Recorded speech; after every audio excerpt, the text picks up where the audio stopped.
Ladies and gentlemen, welcome back to the Not Just Politics podcast. We are still in Kenosha, Wisconsin at the beautiful Carthage College campus on the beautiful coast of Lake Michigan, which I still am not so convinced it's a lake. That's an ocean. It's an ocean. It is. And we are here today, two very special guests.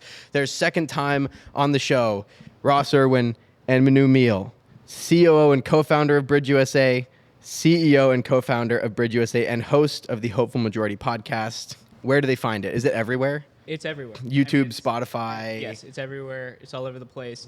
And it's important for everybody to know that he is the COO. Did I mess it up? No, you did. I am the CEO. He just wants to re-emphasize the power dynamics. To make sure that everybody understands. Yes, Have you guys ever considered, because, Elon Musk is, if you look at the paperwork for, I think it's either Tesla or SpaceX, he is the techno king. That's his official term. Techno king. Oh. And then if you look at Jeremy Boring from the Daily Wire, he is the God King of the Daily Wire. And I guess this is something, have you guys ever considered giving yourselves fun titles? And do you want to be God King? What would they be? What kind of person do you have to be to label yourself God King nonchalantly? Yeah. I think it's a joke. I think that one is a joke, to be clear. But he really leans into it. He does. He does. Absolutely. So maybe it's not a joke. Dude, if I could be, the discussion king or the dialogue king, I'd work with that. Or the ops king. I'd take the ops king. Really, I just want to be called king. Yeah. I'm just a king looking for my queen, really. You could just be king. Yeah, King that of works too. BridgeUSA. Mr. King, Senior King. I like senior King. We're spitballing, right? No bad ideas when you're we are Safe spitballing space here. for bad ideas. Okay. This is a braver space. Should that be like the subtitle of this podcast? The safe space for bad ideas. Oh. Well, isn't this podcast a continuation of, you said 3 boomers by a lake, Yes, that's what we're gonna- byline, a safe space for bad ideas. That's perfect. That could be That's why this country is where it is today, because the boomers operate with that ethic. space for bad ideas. Yeah. Gavin- We just watched a presidential debate that seemed to be a safe space for bad ideas. We're going to get into that later in the program. Gavin, please, for the love of Christ, let us call this episode 3 Boomers by a Lake. I'm begging you. And we're very sad that he cannot be here with us. Gavin is with us in spirit. Okay. You make it sound like he's gone. He's forever with us in our hearts. He's not in a safe space right now. Okay, so I wanted to start off with something because I saw, and if you don't want to like talk about this like too much, we don't have to. I just thought it was really funny that New York Times reporter called the bridge the Kumbaya Industrial Complex. Tough. That was a tough one to read on the page. Now it's great to be in the Old Gray Lady, but you see that and you go, ooh. Wait, are you kidding? What was your? I was riveted with excitement and driven by energy. If 5 years ago you said that we would have created an industrial complex, one that is so great to rival the military-industrial complex, count me in.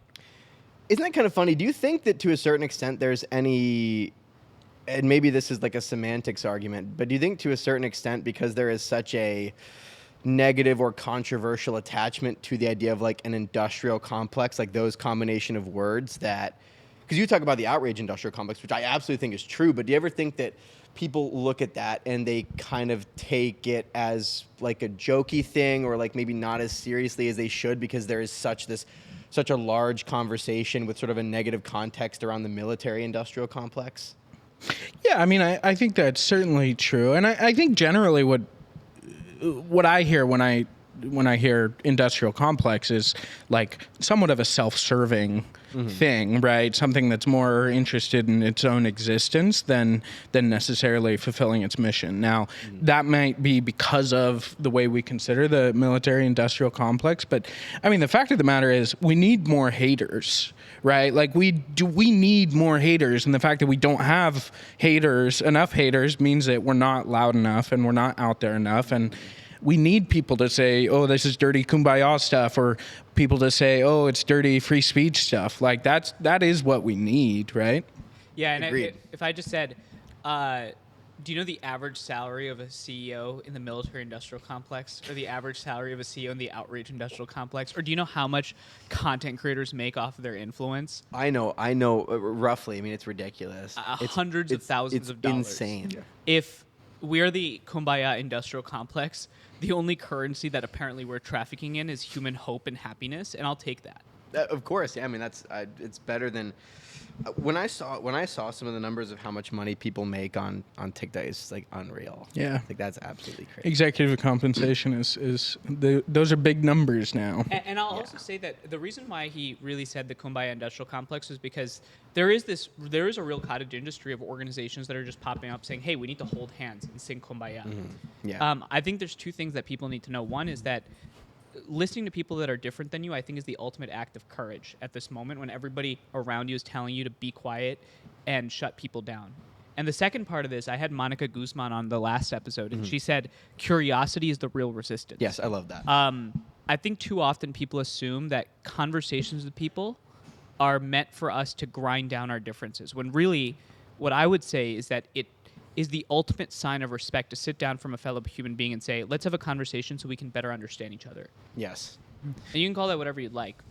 Yeah. Also, just quickly, Christian, I think I have a pen over there. Can you see if it's... I'm sorry, I don't mean The to, man needs his pen. I don't mean to like shut down the show or anything, but I swore I brought it over here. You really are a boomer. You don't have your notes on your phone? I thought it would be... No, I've been actually trying to do a notebook recently this weekend. Like, write questions down. Very, there. very There we acoustic go. of you. Thanks, Thank you, Christian. sir. Appreciate that. Okay. Now, is it... next question. When you guys have probably pitched this organization more than anybody, what do you think are the most effective bridge pitches out there? And do you think that goes by like age or by profession or by ideology? Like, what do you think has been the most successful ways to pitch this thing to other people?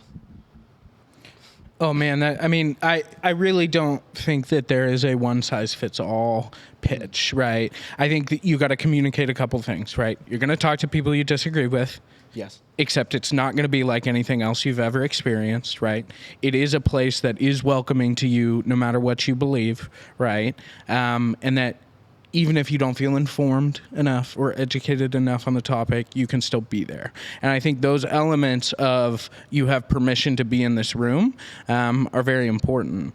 I think if you want to appeal to maybe people's better angels, you should turn to the man, the myth, the legend, Manu Meel, who literally pitches this organization for a living.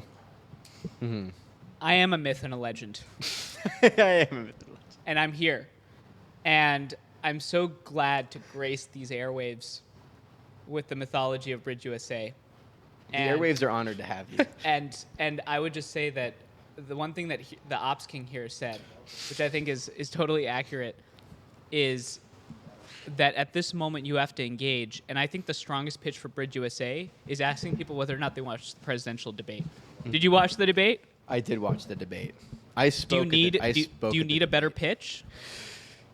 I mean, no. After you watch that debate, I think the probably question not. that I was asking on our podcast was not who won, who lost, and I think it's pretty obvious who won and who lost that debate. You don't have to be on the left or the right to configure that. The question that I think is important to ask is, how did we get here?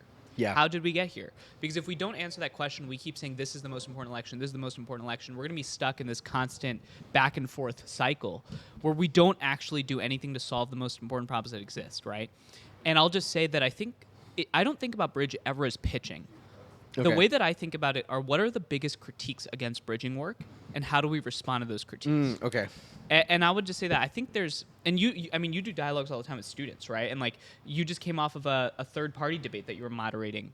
Once you do this work enough, there's sort of, I think, 4 big questions that at least I hear. The first question is, how do you prevent legitimizing evil in a conversation with some idea that is different than you? Second is, how do you talk to somebody that doesn't believe you should fundamentally exist?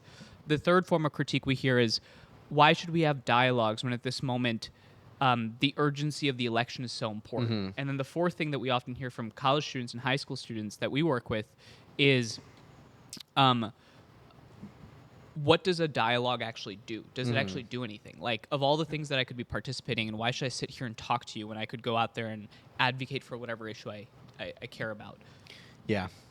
Well, so do you get anything about, because I've been thinking about this recently a little bit, something that David Blankenhorn said, and I've talked about this before on the show, so I don't mean to be like a broken record or anything, but he talks about how Braver Angels is a trust building organization, not a fact adjudicating Correct. institution. So how do you think do you guys ever get any critique of like, oh, how do you combat misinformation in a conversation like that if the goal is to build trust? And what does building trust look like if people can't first agree on what the facts are? Yeah, well, I mean, there are a lot of things to know and a lot of facts to have. And I think actually David Blankenhorn is ahead of other members of his generation. I think those of us our age actually kind of understand that whether you believe truth is real or not, and I still believe there's truth, but effectively we're living in a post-truth world. We exist in such distinct media environments and information environments that there is little to no things that people can actually agree on. And this is something I struggle with. Like, I go and try and find things out. Turns out you can write a study, you can have a study that says the exact opposite of another study, right? Even science has different truths that come out of it. But the thing that people recently I was developing new programming with the CD&D team called an ABCD workshop, and our professors are saying. Can we just say how many letters were just said? Yeah. The CD&D team running the ABCD workshop. So it is. I'll break it out. I was just gonna say after you finish, I was gonna say let's break that down for the. So I work with Braver Angels and ACTA on the Campus Debates and Discourse Alliance. Yes. That's CD&D. What's ACTA for the people that don't? ACTA is the American Council of Trustees and Alumni. A lot of free speech work they do on campuses and trying to encourage freedom of expression. We have created a Braver Campus Dialogue to kind of add an offering that isn't a debate. Many professors have come to us and said, well, what about facts? What about the fact sheet? People have to operate from a shared set of facts. And they're right that can be very helpful. The thing is you can't build trust if you come in with facts that someone disagrees with. No matter how much you want to back them up, you have lost the people that disagree with that. And so I think really, if you want people to trust you, you have to allow them to present the world as they see it. That's the only way that they're going to see you as a trustful ally, is whether they can present their version of truth and then be confronted and be in conversation with other versions of truth. Switching tracks here a little bit, I want to go back to like the conversation about social truth or social trust later on. But this another thing I've just been thinking about. This is just, by the way, prepare for just a data dump of all the thoughts in my head. That's just all that's in this notebook for this episode. We're prepared. We're prepared. And I'm curious if this is still the case, but last time I had seen the numbers, BridgeUSA had a perfect red-blue student leadership split. Is that still holding strong? It's not. It wavers a little bit back and forth, right? Okay. So I think this most recent spring semester, we leaned a bit more blue. Officers were a bit more blue, but presidents had more reds in them than the officers did. Okay. The thing about running a college organization is you're working with new students year after year after year, right? And we are firm in that we're not going to force this red-blue split, right? I really don't think young people identify with the red-blue dichotomy. Personally, I think it greatly flattens. I'm going to use my soapbox here because I've been thinking about this a lot. This red-blue thing, it's like you raised a kid and the only two fruits you ever gave them were strawberries and cherries. Strawberries and cherries. It's the only fruits they ever got. And now, when people say, oh, well, people don't want third-party candidates, it's like asking that kid, what fruit do you want to eat? Mm-hmm. Oh, for some reason, they only ever say strawberries and cherries. They never say blueberry, so they must not want blueberry. Mm-hmm.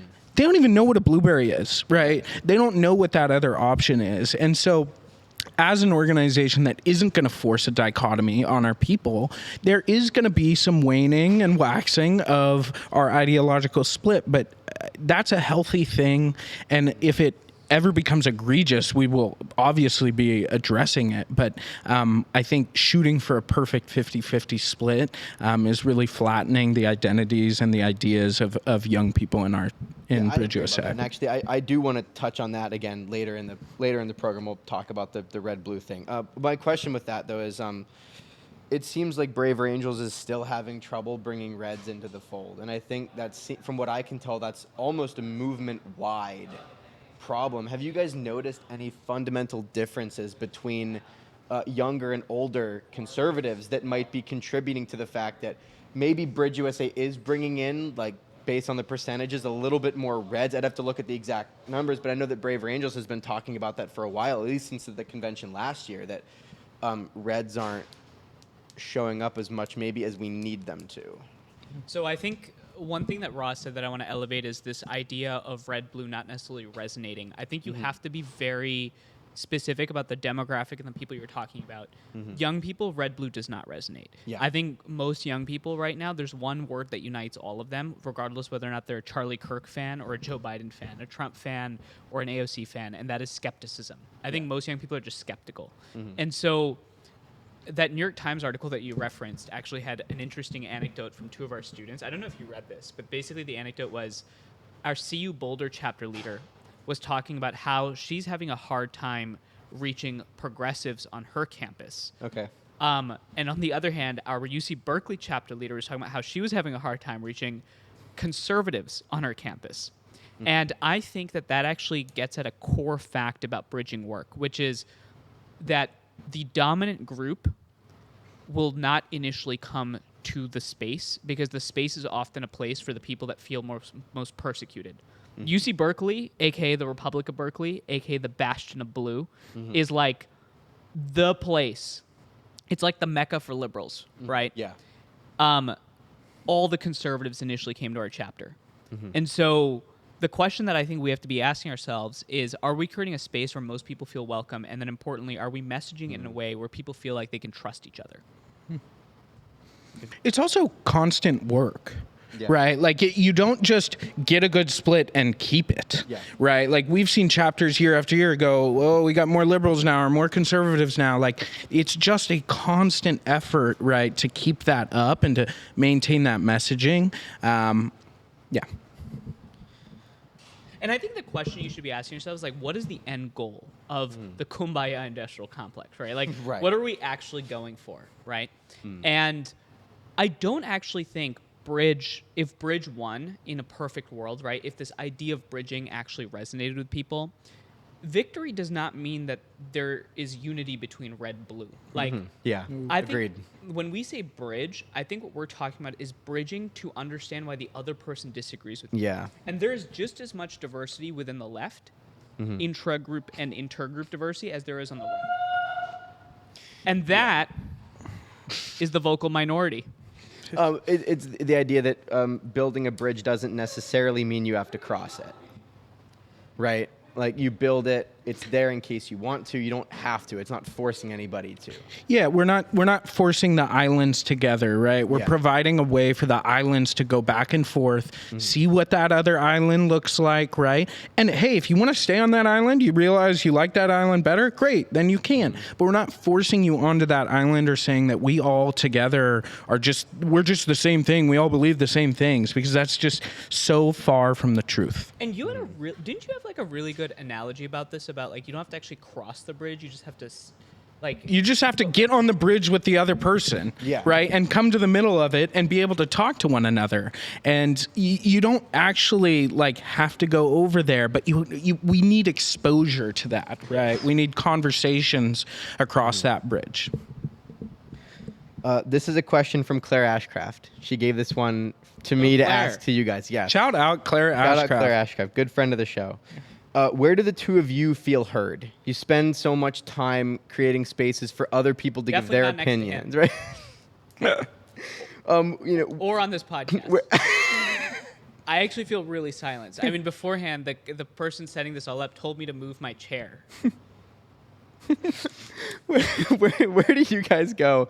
Do you guys have a place like that? Do you guys have a place where you go to feel seen or feel heard, like to be able to actually give your opinions, because you spend so much time creating space for other people to give theirs? That's a great question. I'll pull back the curtain a little bit. We actually talk about politics a lot, and we debate strongly about things about abortion and immigration and international stuff. And we have a lot of differences in those opinions, and I think that's definitely a place where we can feel seen and heard. The other thing I would say though is we at the national organization actually, for staff meetings, we'll organize BridgeUSA discussions where both of us get to say our things, right?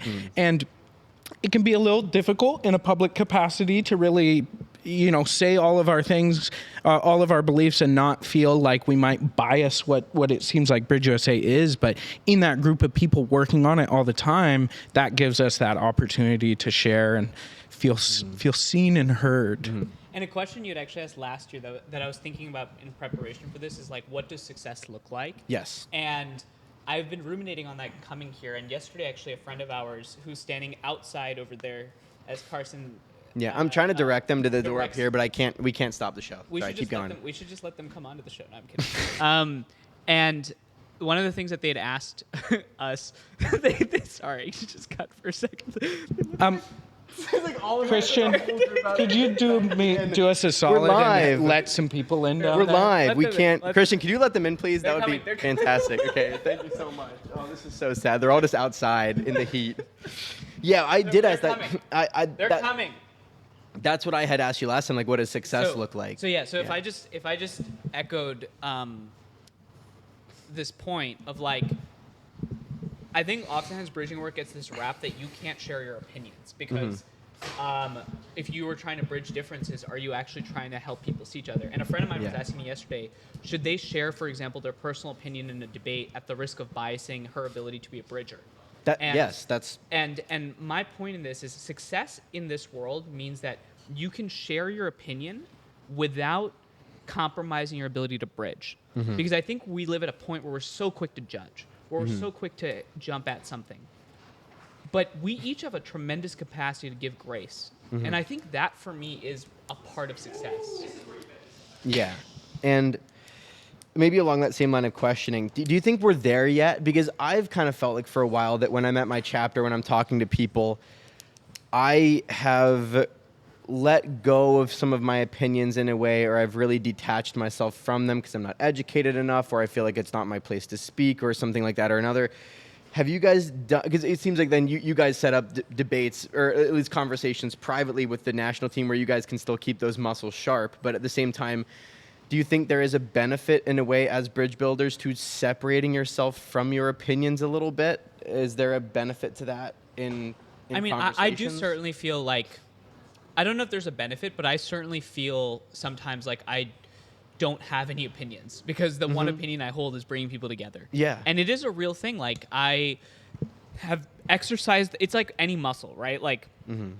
If you work out upper body and do 0 legs, you're going to snap like a twig, right? And I've worked this bridging muscle so much that I have not as much worked the muscle of actually holding strong in an opinion. And it does hurt me sometimes in my personal relationships, my family relationships. I have a harder time standing up for sometimes what I believe in because I'm more likely to be accommodating. Yeah. And part of that is my nature, but a part of that is the work. And honestly, the bare bones, pull yourself up by the bootstraps answer is every leadership position has its challenges. Yeah. And the challenge that we have is sometimes you can't have an opinion as much as you'd like. And that's okay. That's the sacrifice of the work. Yeah. And do you think eventually, sorry, Rob, well, the one thing so for a while, opinions shifted around a lot. And then obviously if you expose yourself to strong, smart people who disagree on things, it can throw your internal thing. You're maybe I'm wrong. But the thing that I've come back to that gives me a lot of comfort is I am dead certain that the priority for any policy position, whatever it is our ability to talk to one another. And I used to have some guilt, right, about maybe I'm not supporting the right causes or I'm not, I don't have any guilt anymore. We have to be able to do this. Yeah. Whatever you believe, we have to be able to do this. And I find some comfort in knowing that maybe I have less strong opinions in certain areas, but I'm building the helping to build the movement and the skills that will allow the good policy positions to come to the top. I think that's so right. Yeah, like Monica Guzman calls it like the problem that eats all the other problems. Like Yes. Tim Urban called it like the vortex. It sucks in everything eventually. Yes. If we can't solve that problem, then you can't solve any other problem. Yeah. There's not anything else. We do not have a democracy if we cannot talk to each other. And it's that simple. Manu, do you have this is maybe a switching tracks a little bit, but I think this is kind When of the a funny questioner one. starts laughing before they've read the question, I don't know what to expect. Do you have Let's see if he can make it through. do you have travel advice? Do you have like, can you give us like the tips to traveling? Because I mean, your Instagram story is just like you're. I in am Boston perpetually and then- single. I am single. There's a reason why I'm perpetually single. I'm single. I'm just as single as the last time we met each other, which was a year ago.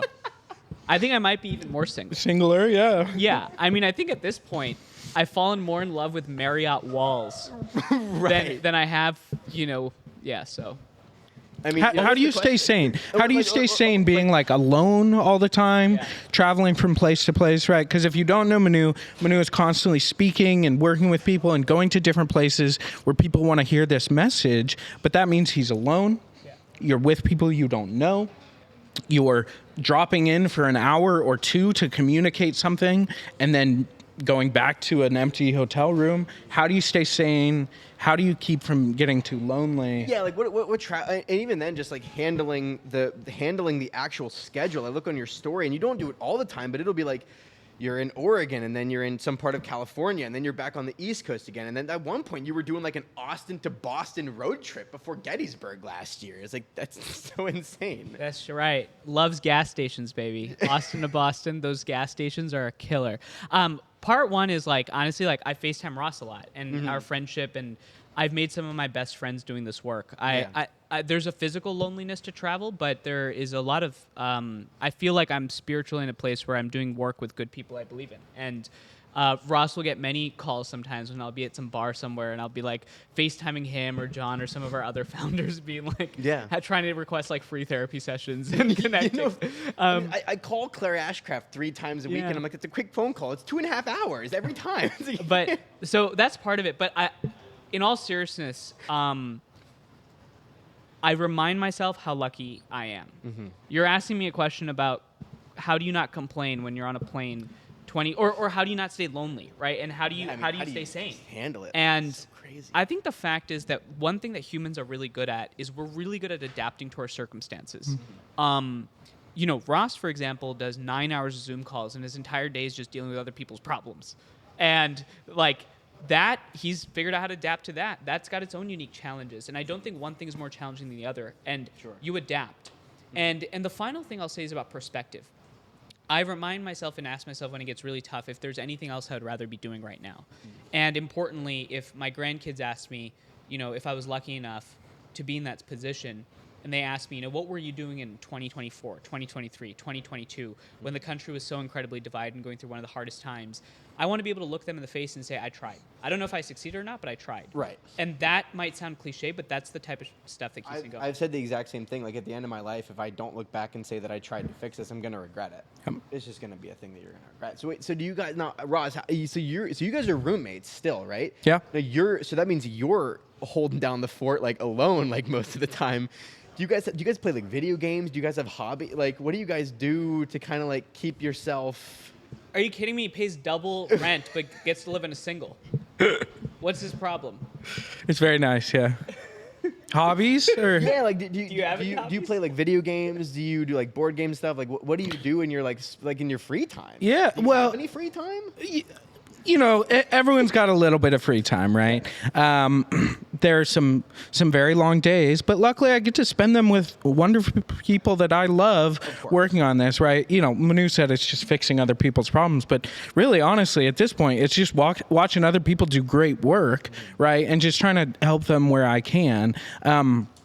I find the things that are most refreshing are talking to my friends, right? I like going to the gym a little bit. That's nice. And then I play some chess, and I also play some Apex Legends.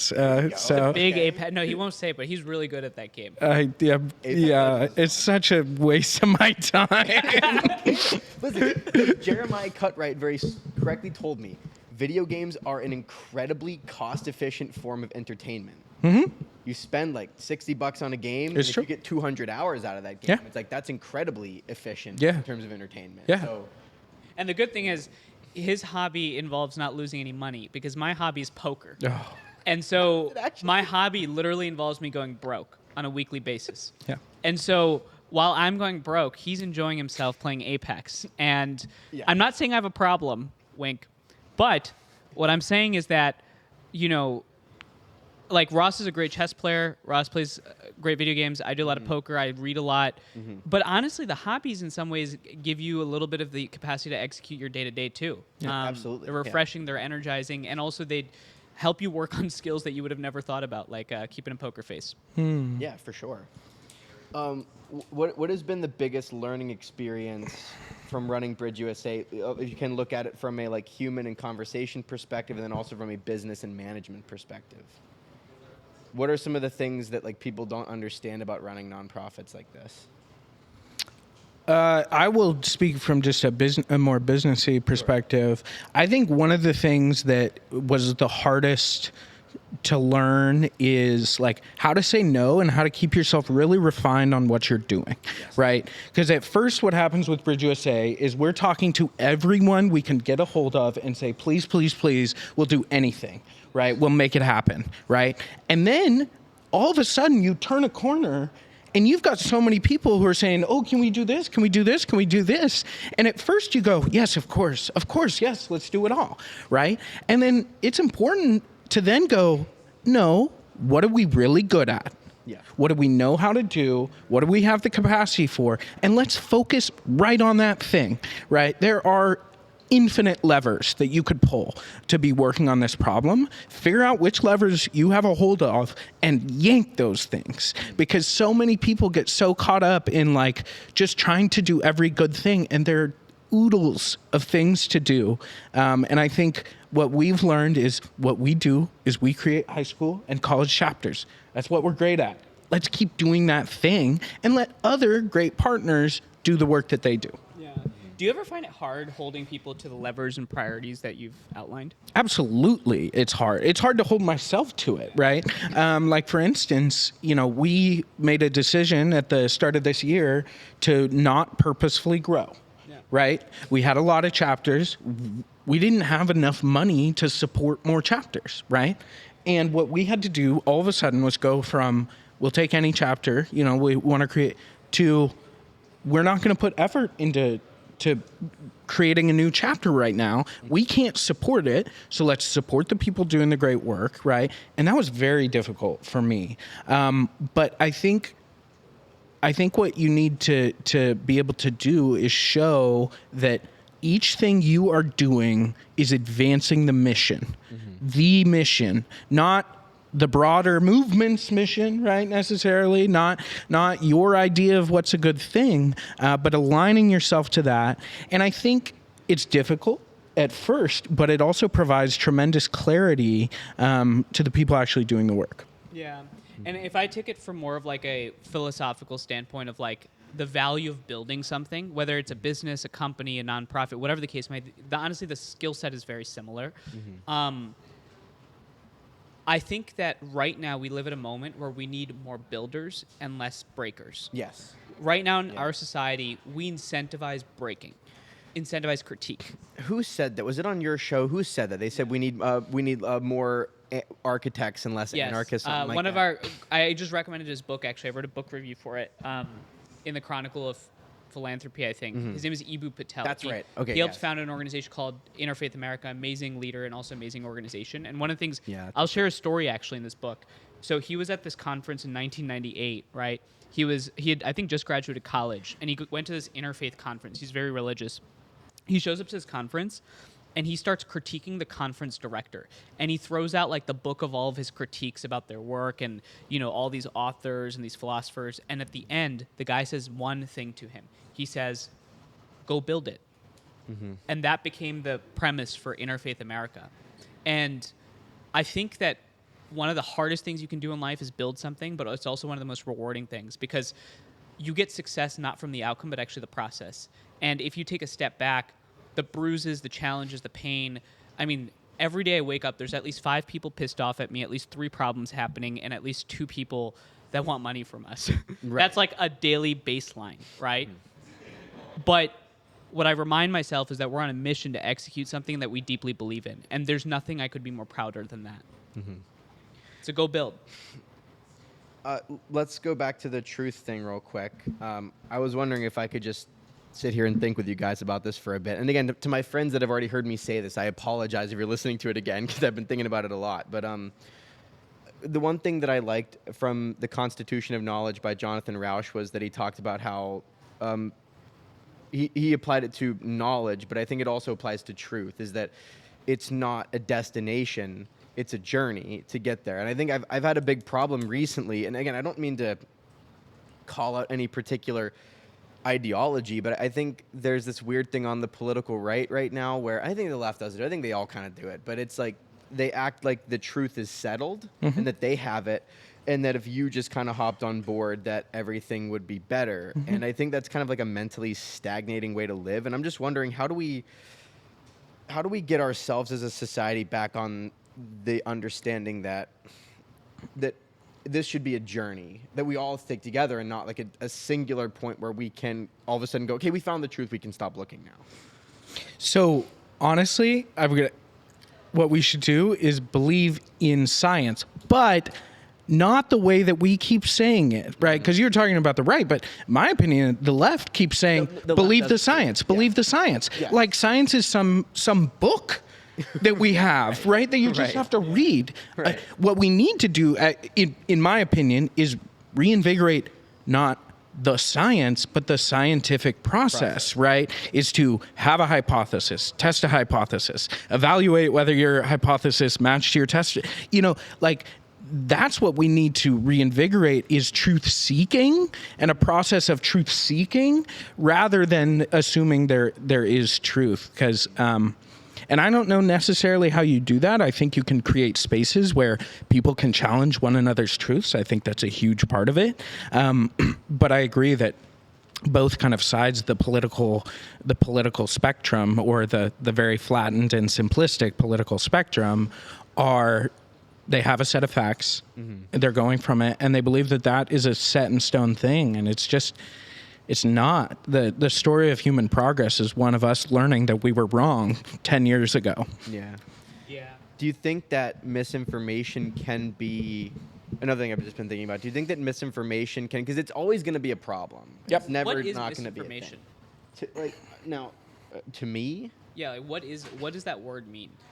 I think that it's kind of like everything else. I kind of think it's a mushy word at this point, but I think that it is. I think that maybe at the root cause of misinformation is. I feel like I go back to this the whole time. I feel like social trust is like the biggest problem that this movement is facing, like a decline of social trust. I feel like misinformation is not just like we say that it's the unintentional spread of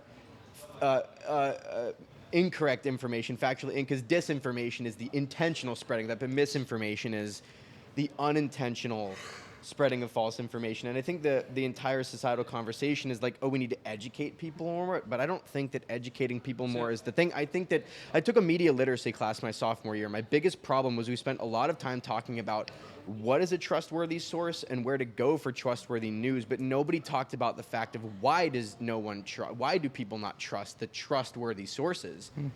So it seems like in a way we need to try to reinstall like a foundational reality again before you can deal with the misinformation, even though it's always going to be a problem. But it's like you could mitigate it a lot more than you are now.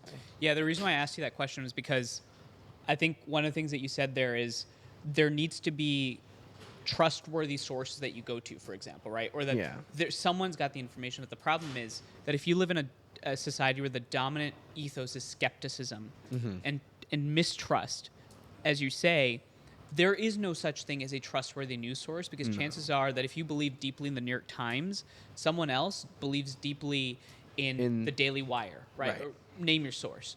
So the more interesting question to me, Carson, is not what is misinformation, disinformation, how do you prevent it, but how do you equip people to be better consumers of information? It goes Yes. to Ross's point about the how, the process. How do you think at this moment? What does it mean that when you read a news story, we inculcate a sense that you should go one for one? You read one story on this side, one story on this side. Yes, it takes time, but democracy takes time, so deal with Yeah. it. Yeah. Right. The second part of this is you said you watched the debate. That debate, here's a couple, I had these lines prepped for my podcast too. So there was this interesting moment in abortion where Donald Trump said, all the constitutional legal scholars say we should overturn Roe v. Wade. Joe Biden says, all the constitutional legal scholars say we should uphold Roe v. Wade. Started the debate. Donald Trump says, I have the greatest economy in the world. Joe Biden says, I have the greatest economy in the world. Yeah. Or you had the worst economy in the world. Exactly. It's just one of the two. The fact is, each of those statements to half the country is misinformation. Yes. And the reality is we never get to the point of truth. And so when you're living in two different media spheres and information spheres, I think it's much more valuable to think about how you inculcate a sense of navigating that as opposed to trying to point, like this information's right, like the science, right? Yeah. Yeah. Do you guys know the allegory of the blind man and the elephant? Yes. Right. And so for those of you who don't know, there are three blind men, right? And they're asked to touch an object and tell us what it is, right? And so one blind man touches the trunk and says, obviously, this is a giant snake. Another blind man touches the ear and says, obviously, this is a big leaf. Another one touches the trunk and says, obviously, this is a tree, right? And I think that's what's going on right now is we as a society are all very blind to different things. We have to create places where those three blind men can come together and say, hey, this is what I felt. Mm-hmm. Oh, if we all three felt those things, maybe this is an elephant, right? We need more spaces like that where those blind men can talk. Maybe this is too literal in the sense of that analogy, but I've tried to recently spend more time like zooming out to 30,000 feet whenever I can. Like a lot of the work that the bridging movement is personal, it's one-on-one, but and I think there's also a benefit to zooming out though. Do you think that we need to do, and again, that might be too literal in the sense of the elephant, like do you think people literally need to zoom out more? Because I've thought about this. Like I think right now people get really stuck up on the individual issue or the individual topic without sort of looking at the systems that govern that behavior or the underlying causes of those ideas. And I think looking at those gives you a better picture of what's going on than being super hyper. Like, just a quick anecdote. Like I was at work and I was doing an anti-harassment training. I work at like a taco place, and I was told that an offensive bumper sticker could be, and by the way, offensive was just defined as anything that somebody's offended by. There were like no lines, and I was like, well, that's a problem. But then they were like, offensive bumper stickers could be flagged, and I said, so wait a minute, if and this is not me, but I'm saying somebody could easily look at a pride bumper sticker and say, on a religious basis, I'm offended. And my coworker goes, yeah, well, they would just probably call you an asshole. They wouldn't really like flag you. And I was like, oh, so you haven't thought about the fact that it's not about whether or not you agree with the bumper sticker. It's about whether or not you agree with the idea that anyone could say that anything is offensive that they're offended. I'm not even making like a free speech argument. I'm saying like if you open the door for that kind of like, even though that's kind of like a pseudo-authoritarian thing, if you open the door for that, whenever you lose power, are you willing to take the bet that your political opponents are so virtuous that they won't flip this right back on you? It's like, because it's not an if, it's a when. So like I think like zooming out to 30,000 feet helps, and I think people are so hyper focused on like individual. Yeah. Whether or not I agree with the pride bumper sticker or not. Oh, what if it's all of a sudden flipped, and now my coworker, who is a member of the LGBTQ+ community, is now getting flagged for just expressing this thing, right? Like no one wants to think about whenever they lose. Yeah. So I highly encourage to be a systems thinker. I am really a big believer in thinking about incentives too, and just understanding where does the money come from, how do people get, like social credit, and looking at those things as drivers of interaction.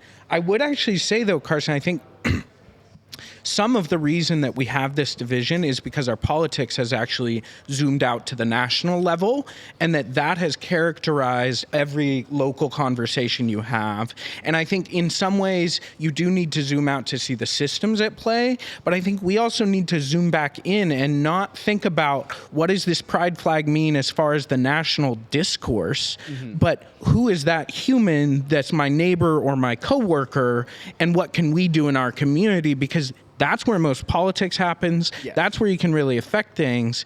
So I do agree, but I also think that part of the zooming out has hurt our ability to see our commonality in humanity. Absolutely agree. I guess it's not with everything, I think. I've thought of it more like you're right. Like when it comes to the national politics, we're looking too big. Yeah. But I think when it comes to ideology, especially interactions on social media, people look much too small. Yeah. And they don't kind of zoom out enough. Yeah. Because I've spent a lot of time trying to learn about like the incentive structures of social media and stuff and understanding kind of what's going on. And I think it's robbed me of a little bit of my optimism because it's like Well, what has robbed you?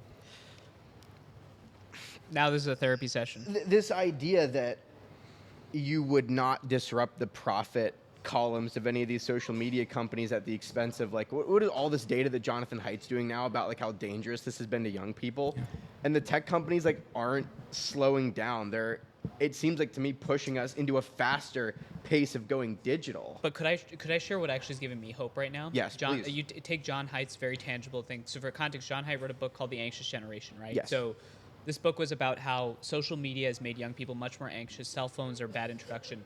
Now, the amount of school boards I hear having conversations where they're saying we're going to ban phones from this hour. It's finally starting. I think it's starting. Here, if we zoomed really out for a quick second, Yeah. the internet really only went commercialized in 2001, Yeah. 2000. The early and late 90s, it was starting to commercialize. We've only been with the internet for 24 years, Yeah. right? The iPhone came out in 2008. Social media really scaled up in 2010. Yeah. We're only 14, 15, 16 years into these problems. And Yeah. so I think what you're going to see is the pendulum is going to swing back. I just hope that every time the pendulum swings, it goes so far the other direction, right? So, like, I think you'll start to see a lot of regulation. There's going to be a lot of clampdown. And I think people are going to be supportive of it. You ask my 15-year-old brother right now. He's a sophomore in high school. He's down with phone limitations in schools. That's He's like, I can't awesome. focus. Yeah. And he also says we need to limit it because if all the other kids are on it, I can't, Interact with them, I guess, yeah, because they're and you stuck feel in their pressure. phones. Yeah. Same with parents. If you try to take away a phone in your neighborhood and all the other parents don't, then you're suddenly the asshole parent. Yeah. So the norms are shifting, in my opinion, at least. Yeah, I think you're right. Do you guys think that having a little bit of cynicism is healthy? Yeah. I mean, yeah. Okay. Because some people don't like it at all. I was some cynical people in the don't have morning. any of it, and then I think some people have too much. But I think, Yeah. like, how do you determine like what is a healthy level of cynicism to have? 'Cause I've been trying to figure this out. Like I've been kind of getting bounced back and forth a lot. Never be so optimistic that you blind yourself, and never be so cynical that you limit yourself. I think there has to be a healthy balance, and you need some of both. As far as what that level is, when I would also say keep people in your life. This man is a very hopeful man. I can be kind of a cynical man, and I think between us, when we talk, we allow each other to see the benefits of each, right, and the perspectives we get from each. And I think that part of it is not just self-regulating how much cynicism or optimism you have, but it's keeping people around you that see the world differently. Yeah. Can I ask why you asked that question? Yeah, I've just been thinking about it a lot. Like I've kind of spent the last like 2 years really studying the culture, trying to understand it, and I think that just looking at how it's kind of weaponized the worst parts of human nature. I think I might be looking too much at the negative stuff. I don't mean to do that, but it seems like such a widespread problem, and the fact that it seems like all of the incentive structures were built in a way that weaponize the worst parts of our human nature against each other. So Yeah. I was listening to the greatest philosopher of our time, Tim Dillon, recently. Oh my God, I And- love Tim and- Dillon so much. People and- know I don't shut up about Tim Dillon. So as the greatest philosopher of our time, one of the interesting It's things so that awesome. Tim Dillon shared on the Yeah. show was that he finds Gen Z really interesting, and I Yeah. kind of agreed with this perspective a little bit. He said Gen Z is very skeptical, very cynical, and he said that could be really powerful because cynicism can lay the foundation to build something new, Yeah. but it can also go towards nihilism.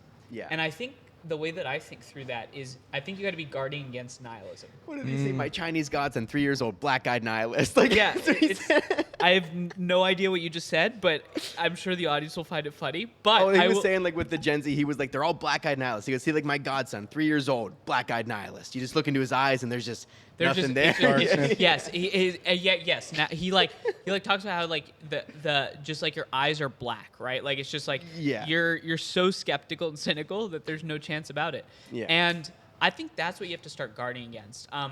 I get very cynical in the sense of, I mean, some of our greatest change makers in history have been cynical. Martin Luther King was a very cynical person. Mahatma Yeah. Gandhi was a very cynical person.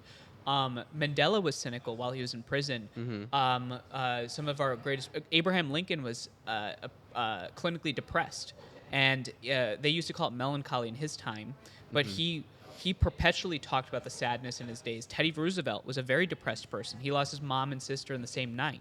The point I'm making here is like, I think if you can power cynicism to build stuff, it's great.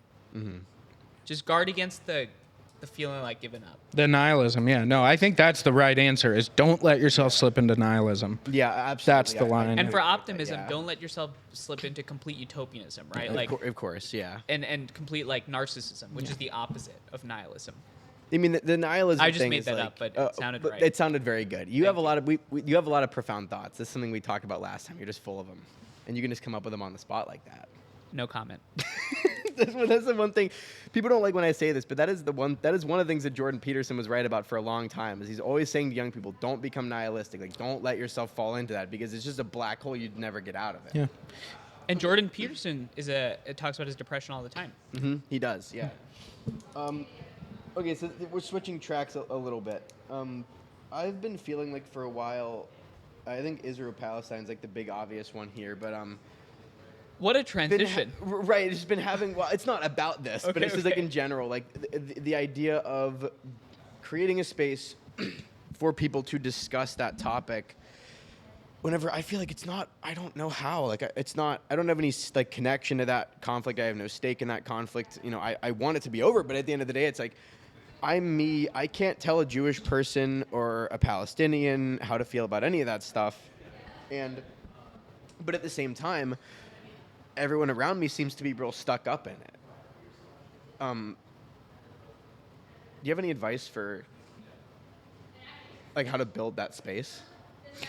I mean, we had a lot of chapters host discussions on Israel-Palestine, right? And many of them reported that it was one of the most intense conversations they've ever had, but also one of the most rewarding. And honestly, Carson, part of the way you build that is you get some cojones and you do it. And you go out there and you believe in this work and that there is the ability for people to see one another's humanity.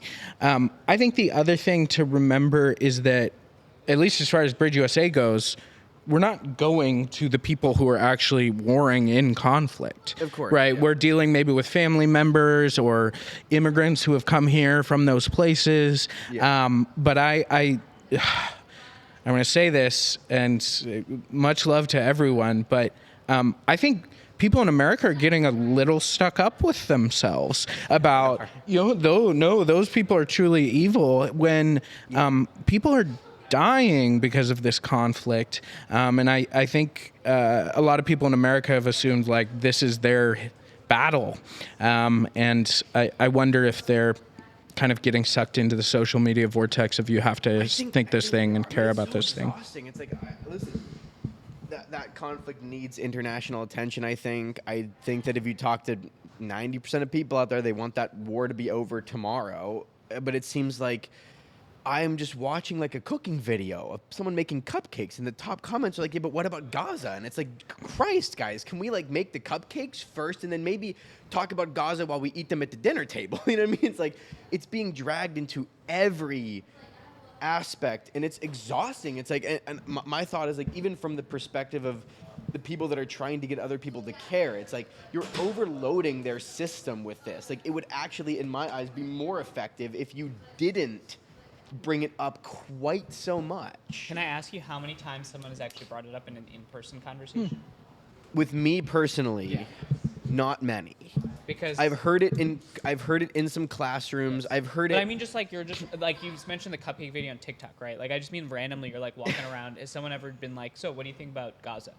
Yeah, a couple of conversations here, but that makes a little more sense because Yeah. of what we're doing. But I think when I was at school, there were a couple kind of here and there that popped up, but it wasn't nearly as much as it was on social media, which is kind of, I deleted Instagram off my phone. I think it's so much better. Well, when it's another not. great philosopher of our time, Dave Chappelle. Yes, once Twitter's said, not Twitter's not real life. Yes, right? Twitter's not a real place. And what I mean by that is, I'll tell you something. Look, I think it's a really serious conflict. I think Ross said, the discussions that our students have had, the challenge of that conflict, not to make light of the conflict at all. No. What I'm specifically talking about is the people that traffic in outrage around the conflict.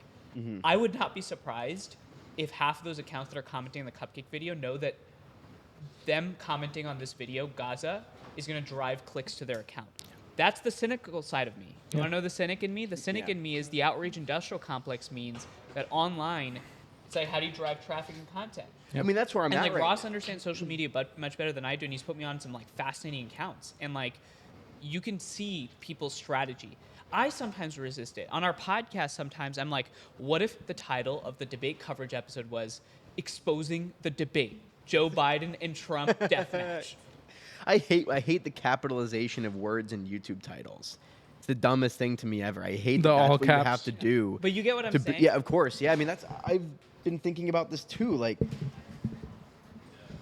and I talked with Christian about this for a little bit, but it's like on social media, your activism is just reduced to your numbers. It's just how many followers you have, what's your reach, how many accounts can you get to.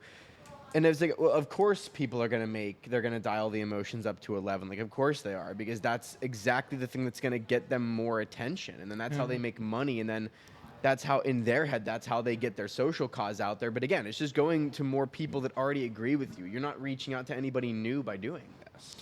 Yeah, my heart just breaks. I had this conversation with a friend of mine that I love dearly, and he's much more left-leaning, and he called me and he said, I don't know if I'm doing enough for Israel-Palestine. Like, I haven't posted much at all. Like, I don't know if I'm doing enough.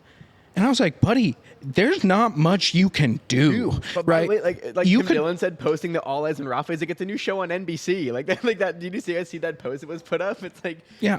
I understand the sentiment behind it. I don't think that sentiment is necessarily wrong. But But- this idea that makes you a good person is just like not helpful at all. But I think Manu's right that a lot of those accounts know that if they guilt trip you into saying like and follow and retweet, or you don't care about these people, that they personally profit off of it. And I would say that there are probably majority of those people that feel like what they're doing is meaningful, that they're not sitting back and going, ha ha ha, here is my personal profits. The problem is when they say those things, they become personally rewarded. And so in their mind, they believe they're doing the right thing. But I just think it's horrible that, young people everywhere have been convinced that they need to like comment on all this, or that might even help.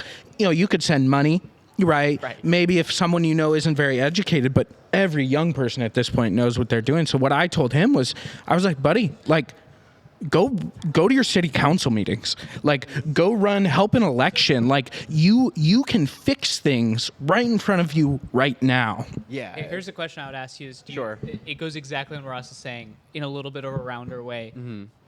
How confident are you that Trump or Biden are going to be adept at solving this crisis?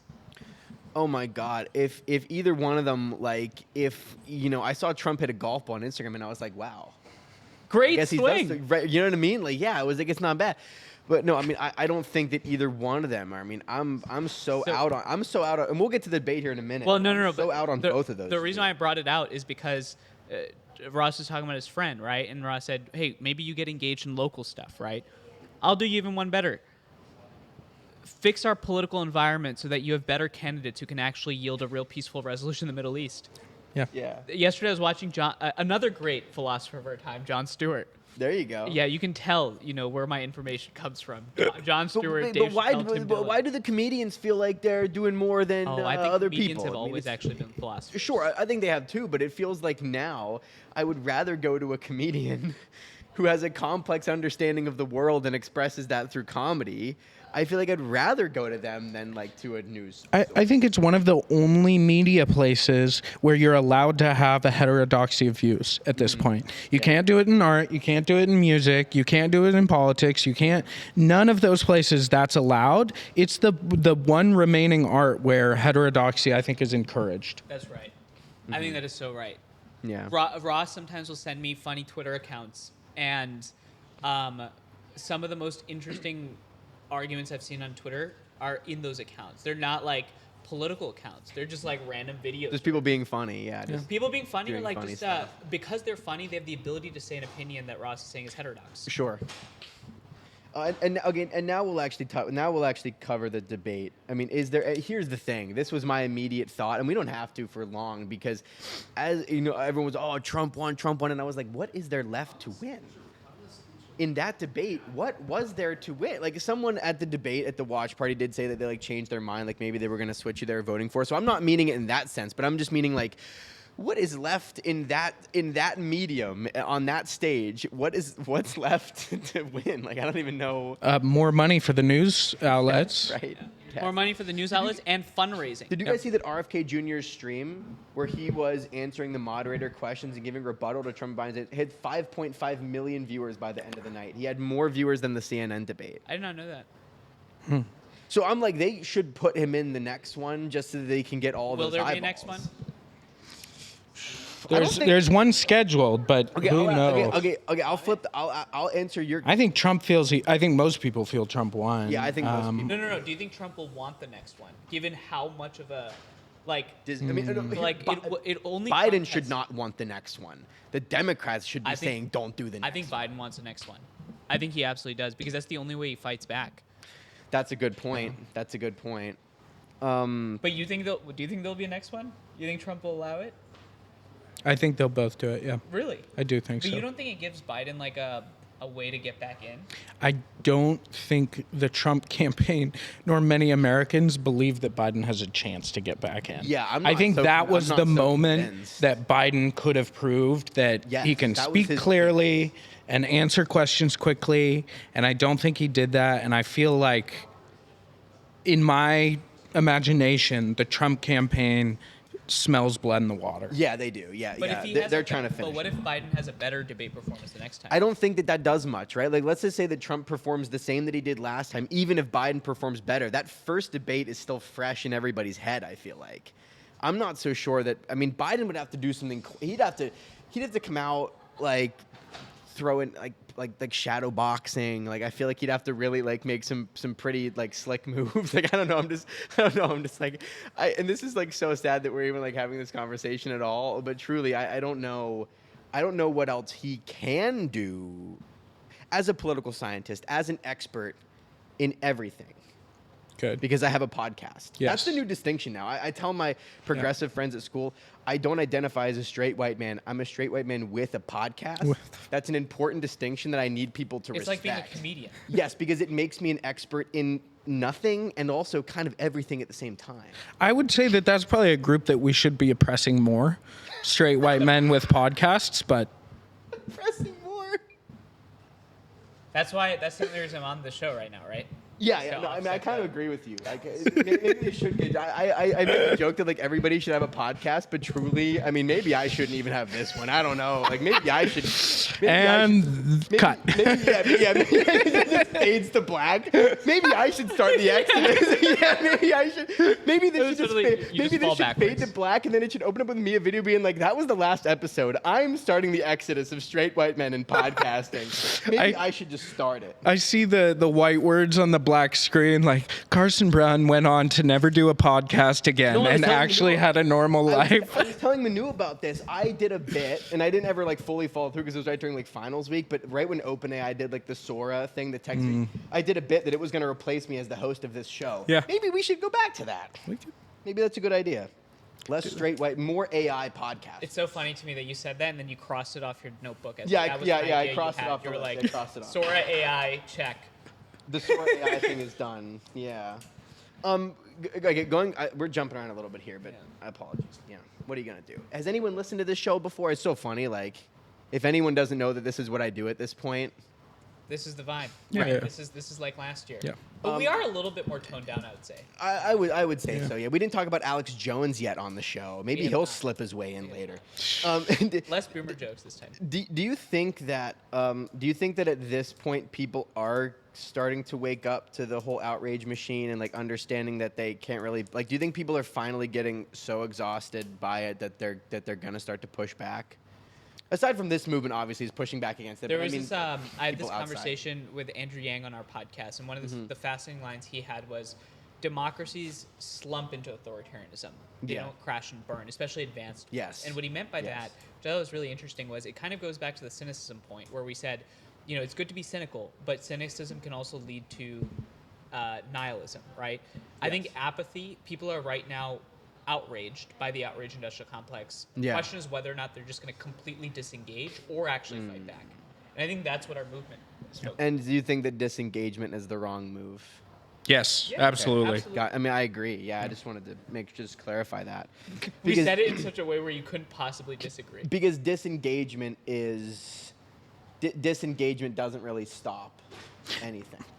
No, and what disengagement does is it allows bad actors and people who are self-interested to take over the systems that help us govern our country and our communities, right? When we disengage, that's an opportunity for people with less genuine incentives and beliefs to, or maybe more evil, self-serving beliefs to get into those places. I think the problem is most people are normal.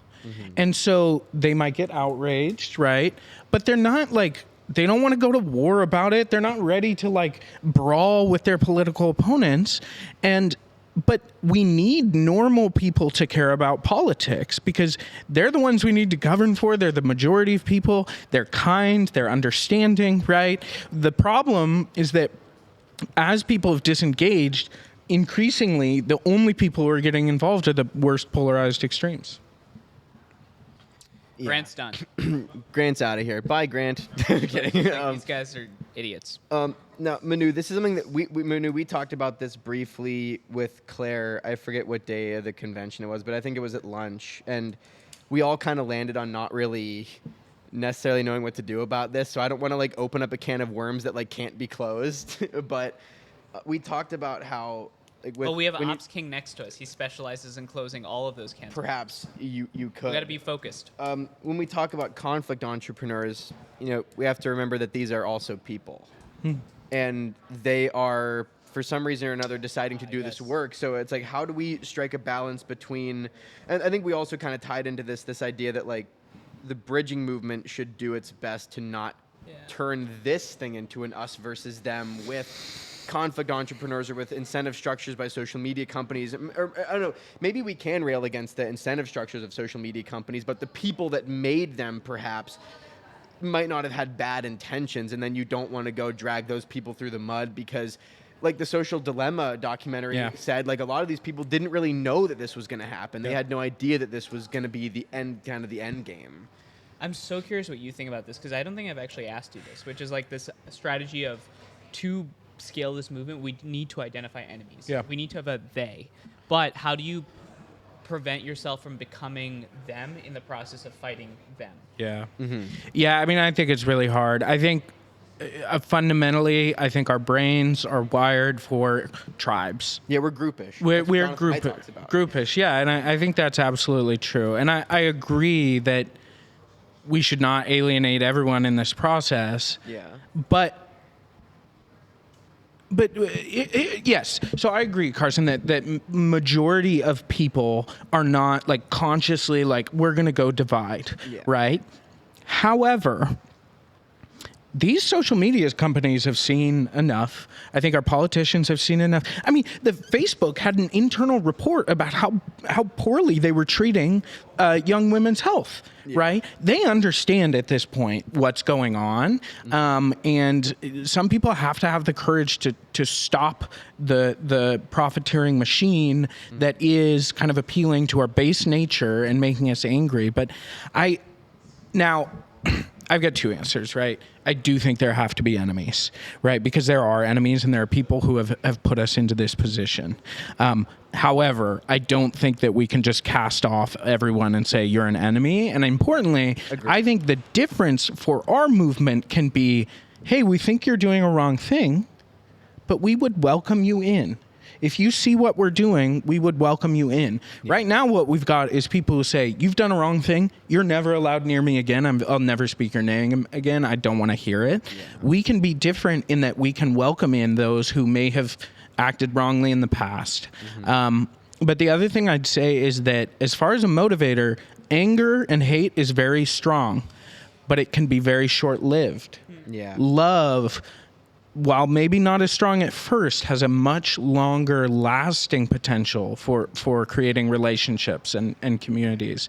And we also have to play the long game. Yeah, do you think that that's interesting. I do think that anger has a shorter fuse. Do you think that that eventually turns into resentment, which might have maybe a bit of a longer fuse? Like, I think the anger eventually turns into something else.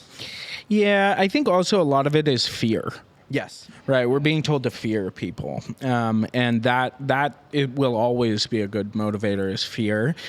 But we have to paint a better picture of where we're headed, right? Where we already are as far as how toxic it is and where we're headed.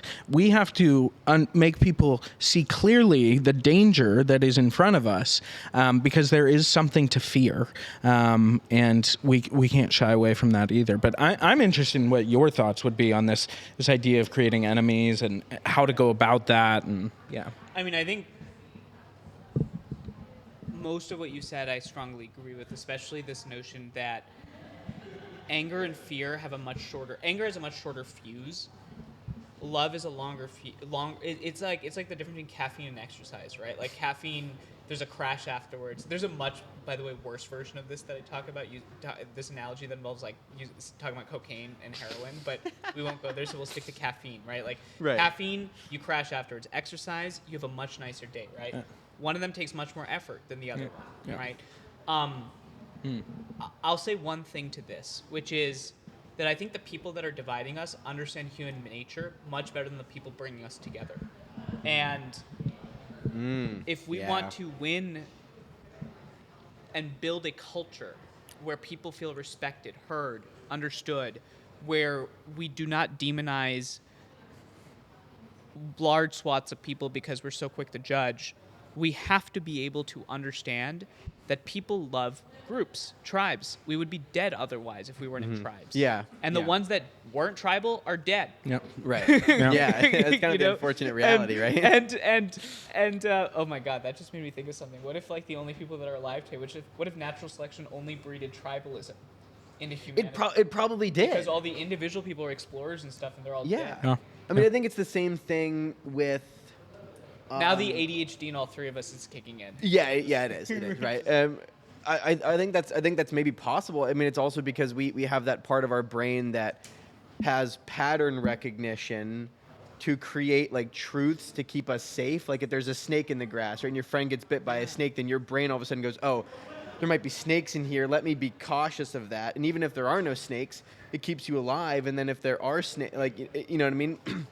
And I feel like the news organizations have hijacked that. Like they'll just show you the same narrative over and over and over and over again, and eventually that becomes a truth in your head. Did you watch the skit yesterday that Ross and others did? No, it was so sad. I was here doing the podcast with Alex and Matthew. So Ross did Ross is basically starring in this skit as what did they describe you as?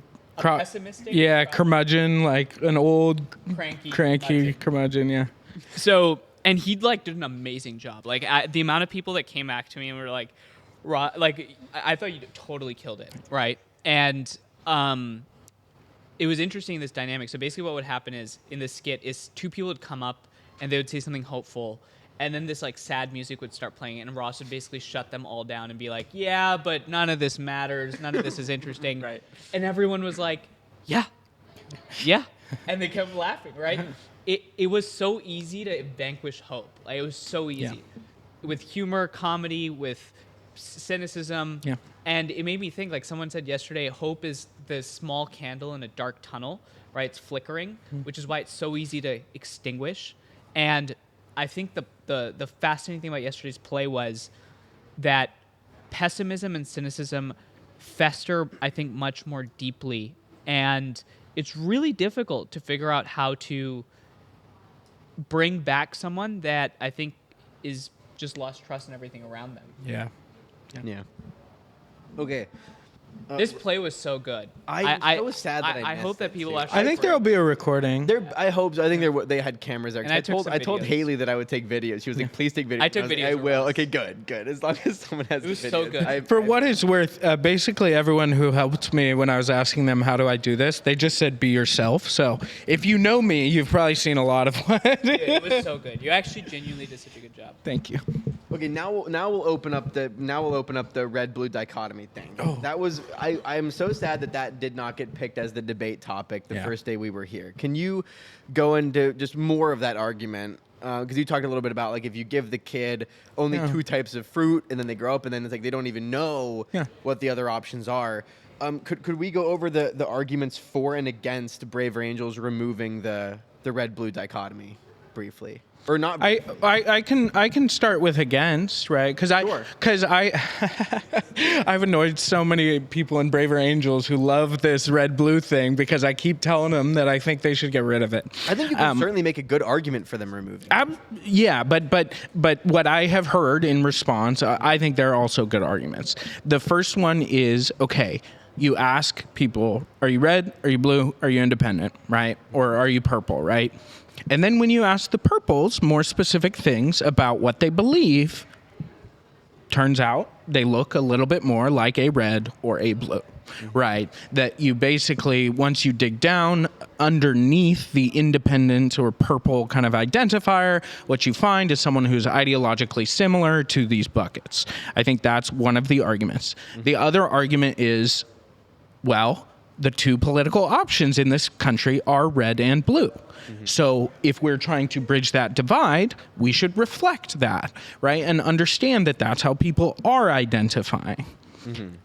That's some of the arguments like against removing it, right? Or keeping this dichotomy. Any others I'm missing? Do you think that there's, and this is not maybe necessarily as much of like a practicality argument, but there is maybe something powerful about understanding that this is the largest gathering of reds and blues dedicated to depolarizing the country, I think, in its history. I mean, this is literally a historical thing. And I think being able to say that there's an equal split of reds and blues kind of drives that home. Yeah. So maybe that's another one. I think those are good arguments. Like I think that both sides of that have good argument. What a bridge builder in me. No, pick a side. Yeah. What would you say are the ones? For removing it? Yeah, for removing. Yeah. So basically, I really think like that first argument about when you look deeper, what you see is like actually red or actually blue. I think basically, if you characterize all viewpoints into two buckets, sure, everything's going to look like it fits into two buckets.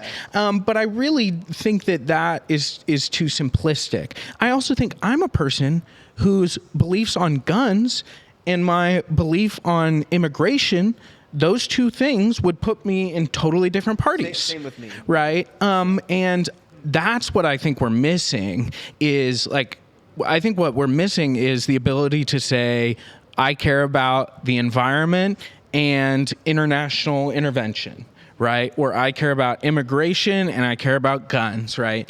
But we're just, when you have a toggle and you see one toggle for one issue go that way and you put every other issue toggle that way, I think it really flattens it. And in my opinion, one of the main drivers of our polarization is that there are two parties, two factions with any real political cachet. And if we are interested in building a new thing, that we should think about things in a new way. Yeah, so while you were saying that, I haven't really tested this argument out before. It's kind of experimental, but I'm curious what you guys think of it. So I think the other part of this, and it stems from what you said about how if you have two buckets, naturally everything will fall into one or the other. I think the other thing is that having and only focusing on red-blue as the divide, I think shuts out our possibility to be innovative about new tents that could be created. Yes. What I mean by that is at this convention, take anybody, right? Red, blue, independent. We all have very strong beliefs here. Most of us disagree, but we're united around something. And I think what we're united around is a temperament and a mindset, a way of thinking. It goes back to Ross's point about the how. And I think there's a new divide in our politics. And the new divide in our politics is not left-right, but it is between people that are open-minded and closed-minded. People that are willing to listen to each other and not listen to each other. And the reason why I bring that up is because I think the red-blue binary eliminates our ability to be innovative about the way that you can create new coalitions. And the challenge, I think, against my argument right now would be, I'm thinking through this as I speak on it, is, well, how do you actually build something around a temperament or a mindset? Because it's so squishy and amorphous. And what I'll just say to it is what Ross said earlier, which I thought was really right, is that bridging is the preconditioned issue to any policy issue. So we got to build this temperamental platform so that we can solve most of our other problems. How are your batteries doing? Batteries? No, I'm always just paranoid because so many times I've been like, I clicked record. No, I didn't. You know what I mean? Like just making sure that we've lost this. This is just horrific. I'm a broadcast production student, and I've had more technical problems with broadcasting than like any other podcaster I know. What do you think about the red-blue divide? 16. Yeah, no, we're gonna end up wrapping here relatively soon. I feel so pee really bad. Yeah. What do you think about the red-blue thing? Yeah, I don't like it. I mean, I'm kind of like center right. That's kind of where I identify as. I'm not right enough to wear a red name tag at this thing, but also I call myself center right. I think by temperament, I think I have more of a conservative temperament, just like personality wise, maybe, but. I have a couple of libertarian positions. I have progressive positions. I have liberal positions. Like and that's another distinction that no one really, I try to make it all the time. No one really does that. But yeah, I mean, I think that I'm kind of torn on that. Like I absolutely, I think that's a great point. Like it does kind of, it flattens our ability to like coalition build essentially, like outside of the red-blue framework. But at the same time, I think there is something powerful about like the idea that this is the biggest red-blue split. That's a tough one, honestly. And now I'll be thinking about that for a while. So maybe next time we meet up, I'll have a And you've better DM'd me answer. before about the temperament scale, right? And I was just gonna bring this up. Yeah. Okay. So like, and I didn't mean to cut you off, but that was No. literally my next question. Was like, last time we talked about, I had just read listened to Tim Urban's book, and he had the idea of the vertical axis, which kind of outlines the temperament idea that you can be on. Did you steal that from Tim Urban? Dude, no. So this No, you know I'm saying you've been saying this for longer. So this was so funny. So You've we been have this saying inside joke on. Have you heard of the phrase "day one"? Yeah, I think so. It's Yeah. from like Amazon. Basically, the idea is the idea is that when you're building something, it's always day one, so that you're always thinking about creating. You're not like on a day 100 because you're actually always focused on survival and you're focused on creation and innovation. And I was like, dude, I came up with this idea. It's called day one, and they're like, Jeff Bezos already came up with that idea.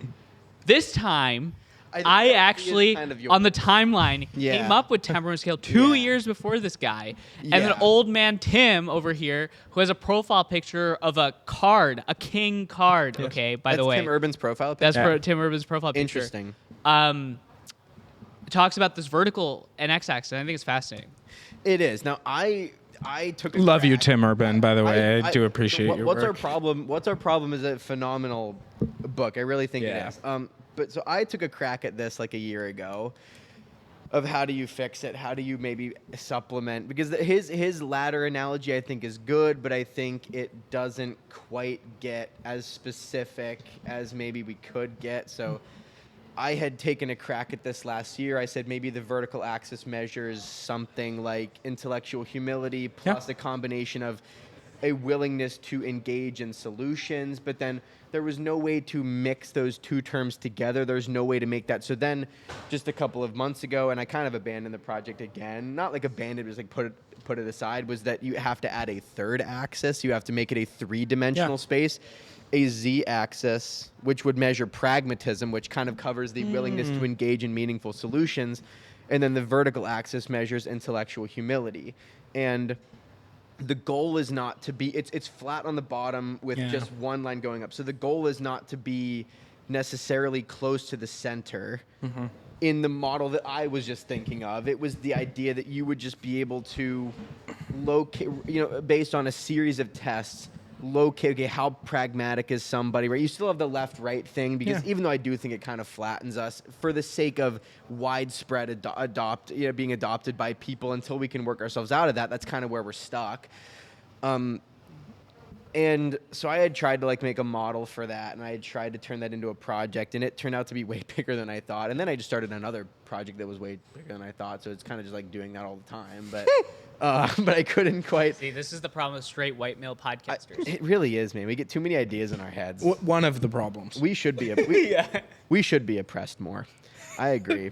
But so that's kind of like that's kind of just what I've been thinking about recently. Is like, there's got to be a better way to do it. There's got to be a better way to gauge people that's a little more humanizing than like, are you on the left or the right? But quite literally, if you end up going so far to the left, you end up like sharing, like if you're a communist and you think that the proletariat should be armed, then you're kind of in the same boat as people on the right that think that you should have guns for your personal safety and your protection against the government. That's fundamentally the same argument. It's coming at a different mindset-wise, it's a different place. But so it is kind of like, and people don't like the horseshoe theory, but I think it's kind of true. Like in some instances it is, at least. Not with everything, but in some.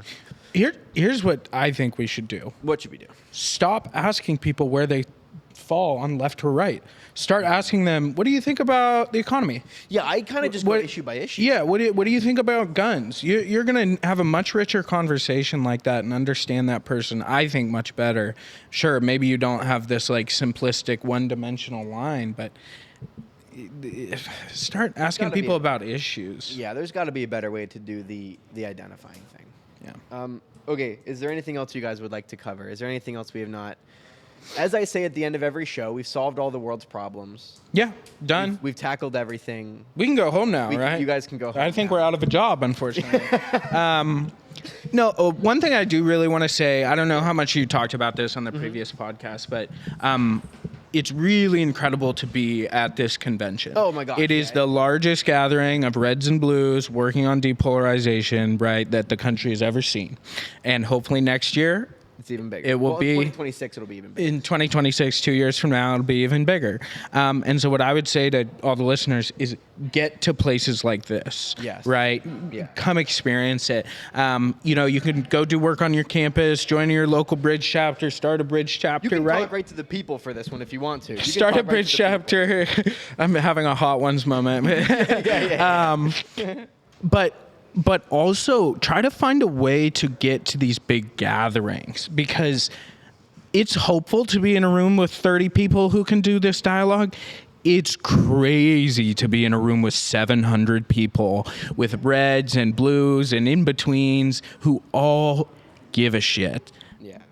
Oh, man, it's wonderful. It gives you a lot of hope for America. And I wish I could give that feeling out to everyone. I do too, yeah.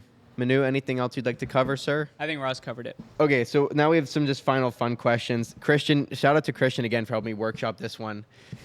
Go, Christian. Do either Christian. of you Yes. own a Ridge wallet or know somebody that does? I'm such a boom. What the hell's wrong? No. No, they sponsor like every podcast on the planet. They sponsor everybody. skip all They're the those ads. like I love Ridge Wallets, and this is the best place. it's one of those the metal like you flip. This is like a card holder wallet. You just like, yeah, and you just like flip it up and you get all your cards out. They sponsor Rogan. They sponsor Lex Friedman sometimes. Tim Dillon. They sponsor. They're gonna sponsor this They're soon. gonna. Yeah. They're gonna. We're in the works of Yeah. talking to them. Yeah. Well, not after this because they sponsor so many podcasts, and I don't know a single person that owns one. I've never seen one in public. Ooh, that's a I big- don't know anything. that's so a big Christian indictment. and we kind of think that it might be money laundering, but still give us money. But it might be money laundering. We'll help you launder it. No. Right? So it's just a funny question because all of these products, like Raycon earbuds, Shady Rays sunglasses, Sheath underwear, it's like all of these brands that sponsor like every. What the hell is sheath underwear? It's What is Sheath it's some underwear? like it's some like Gen Z like I think they're kind of going for like where there was like there were so many of these like high quality like I can't make this joke. underwear products. Like I don't even know. It's just like the marketing is hilarious for all these. But either way, it's like all these companies. It's a hilarious name for a company. They all sponsor so many podcasts, and I've never seen Go build anybody things, but just in don't build person- something named Sheath underwear. I've never seen anybody in person with any of these products, ever. The only ones I've seen are like Liquid IV sometimes and Athletic Greens. Oh, I'm a huge Liquid IV. Liquid IV is great. He's a huge Athletic Greens. They're great. Like I've Those are seen those good. ones in public, I don't but even know if these they work on but these other ones Make are me feel just, good. like ridiculous. Anyway, okay, so I'm still I'm getting more and more radicalized in this idea that they're laundering money. 'Kay. And that's totally fine. I think this is really helping you with potential sponsors, so you should keep it up. I think so too. Okay. And again, some of these might have been, I forget exactly what questions we wrapped up with last year, but maybe they've changed, so let's revisit. What's a favorite part of, whoever wants to start, favorite part of your job? Favorite part of my job is, and this is like maybe a little bit corny and less inspirational, but is watching members of my team bring excellent things to other people without my oversight or knowledge. We've got an incredible group of people Yes. who are really smart and talented and caring, and you know, to go from 4 years ago, there are 4 of us working full time. We're doing everything Wrapping up. to slowly but surely, giving out something to someone. And now at this point, like I walk into a meeting and 7 different people have done all the right things. I hadn't even thought about them and they've done it. And that's Yeah. so rewarding. Ross is too humble to say this, but the operational model that he's built, just for context, we've engaged 10,133 students in the last year, 2023 2024. In the last year? In just the last year. That's awesome. We engaged 9,200 students in the first 2.5 years of Bridge's existence. We engaged that same amount within 2 years in 1 year. We have 65 college chapters, 20 high school chapters. We have a team now of 16 people, full-time and part-time, a budget that puts us as one of the fastest growing nonprofits in the country because the demand is there. And I think it's amazing to see that. And what I would just say for myself is Ross's thing that he mentioned demonstrates sort of the operational work he does. For me, it's being inspired by people that I used to inspire. That for me is the best part of my job is being inspired by people that I used to inspire. And we sort of briefly touched on this, but if there's anything else you guys want to add, what gives you hope for the future? You need longer camera batteries. Yeah, longer camera batteries. We do. Yeah, we need to if that one just had a power cord, we'd be fine. That's an, Yeah, it overheats and then it just shuts down on us and Yeah. it's a problem. Yeah. Moments like this, gatherings like this, this give me hope. Just don't spend all your time on social media. Yeah, please don't, for the love of Christ. Yeah. Please Yeah. Don't even watch this podcast, actually. No. You should have shut this off an hour ago if you were smart. except if you're Ridge Wallet. Except if you're the rich people, then I want your money. Yeah. Okay. Manu, what about you? If this wallet company still sponsors you, I'll have hope. Because it means that they gave you a second chance and they were willing to listen to you and they didn't judge you based on online content. Based on all the accusations I've just leveled at Exactly. them. Understood. Okay. Well, thank you guys. I really appreciate it. Thank you, Carson. I know you guys Thanks, are busy. Carson. You're very generous with your time. I appreciate that. I hope that everybody enjoyed it. I think they will. I know they will. You guys are great. You're great. Trump comes out. One of the best podcasts. Right. Okay. All right. Goodbye, everybody. See you later.